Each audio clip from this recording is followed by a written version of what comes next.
I spent so much money on selling the 360 Glide watch. How do I utilize that data for the future? So as you can see, I went on AliExpress and all I did was Google watch. And I sort by orders to find the most popular watches.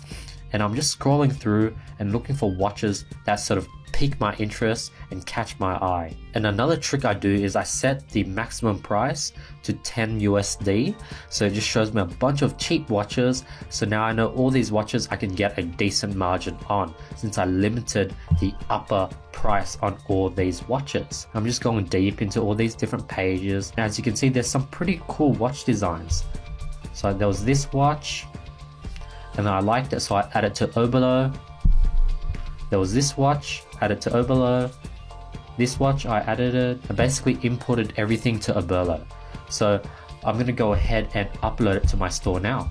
So as you can see, here is sort of the video. What I'm doing is I'm starting by renaming the title. You know, it's something long and complicated. I just want to make it simple. In this case, it'll be pink. For the description, I'm going to keep it very, very simple. I'm probably going to remove all the unnecessary sort of data from AliExpress's description and leave what is necessary.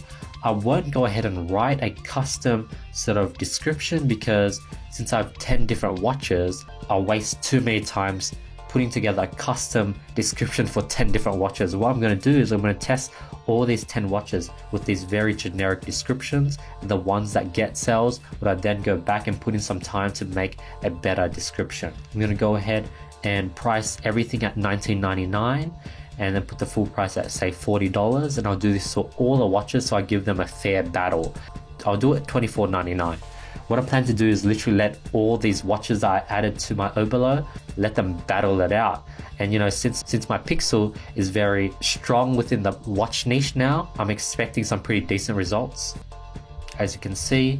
And then go ahead and repeat this process for the next watch. And I do the exact same thing for other 9 watches. Remove all the unnecessary data, leaving behind the only necessary description. And then I go to variants. I'm going to sort of rename the variants to make it more neater, and I'm going to select the images I need. I go ahead and I repeat that with all the other watches, and then bam, I have all the watches uploaded on my site. And what I did was I opened all the watches on a new tab just to check and make sure everything looks good, remove any bugs.